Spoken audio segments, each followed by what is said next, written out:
বিসমিল্লাহির রহমানির রহিম। চলছে সারা দেশে প্রচণ্ড পরিমাণে খর তাপদাহ, এরই মাঝে জনজীবন অতিষ্ঠ। বিশেষ করে যারা বাইরে কাজ করে, সাধারণ মানুষ, রিক্সা চালক, ইজি বাইক চালক, ভ্যান চালক, এদের জীবন খুবই অতিষ্ঠ। যাই হোক, তারই একটা অংশ হিসেবে আমি আসলাম যে এখানে পথচারী, রিক্সা চালক এবং সাধারণ মানুষকে কিছুটা হলে তৃষ্ণা দেওয়ার জন্য আখের রস। আসসালামু আলাইকুম চাচা। চাচা বলছি, আখের রস কত গ্লাস আছে এখানে? কত গ্লাস হবে আপনার এখানে? হ্যাঁ, গ্যান্ডারি না? আচ্ছা, কয় গ্লাস হবে আনুমানিক? আচ্ছা ঠিক আছে, সমস্যা নেই। আপনি ইয়ে করবেন, আমি এখানে আসছি এই জন্য যে আমি এখানে যারা পথচারী আছে না, বিশেষ করে রিক্সা চালক, ভ্যান চালক, হ্যাঁ, ইজি বাইক চালক, হ্যাঁ, সাধারণ মানুষ, এদেরকে আমি বিনামূল্যে আর কি আখের রস পান করাবো। ঠিক আছে, আপনি বলার সাথে সাথে আপনি দেবেন। ঠিক আছে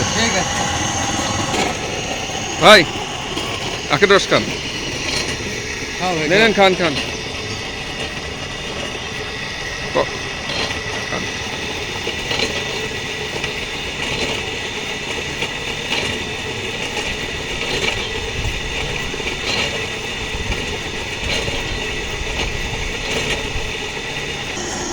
ভাই বিনামূল্যে খান, সমস্যা নেই, খান খান। আরে নেন,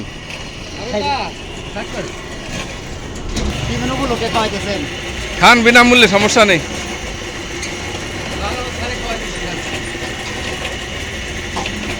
নেন আখের রস খান, খুশি হয়ে খাওয়াচ্ছি, নেন। আরে খান। আপনারা গরিব মানুষ, কত কষ্ট করে এই যে পেটের দায়িত্ব এই গরমের ভিতরে কষ্ট করতেছে না? ঠিক আছে ভাই, নেন নেন নেন, খান।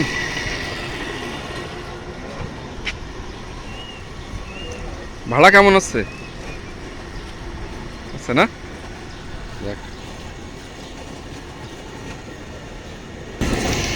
নেন।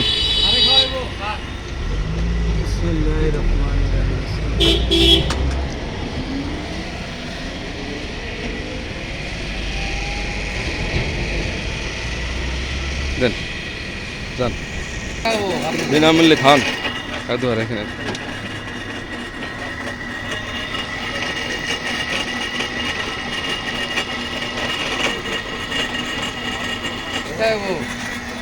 তোমার এগুলো কি এনে ভাঙাড়ি কিরকম হয়? প্রতিদিন কত টাকার বেচা কিনা হয়? 400-500 টাকা হয়? তাহলে তো সংসার চলে যায় নাকি ভালোভাবে? রস খাবাই নাও বাসায় না? তুমি খাবা? এক গ্লাস দেন তো। তোমাদের বাসা কোথায়? তোমরা এই রোদের ভিতরে বেরোছো কেন? এখন তো খুব গরম। হ্যাঁ, তোমাদের বন্ধুর কাছে যাচ্ছ? বাবা, কোথায় বন্ধুরা? ওই বাসায় না? আচ্ছা ঠিক আছে। রোদে বেশি ঘোরাঘুরি করবা না, এখন খুব গরম।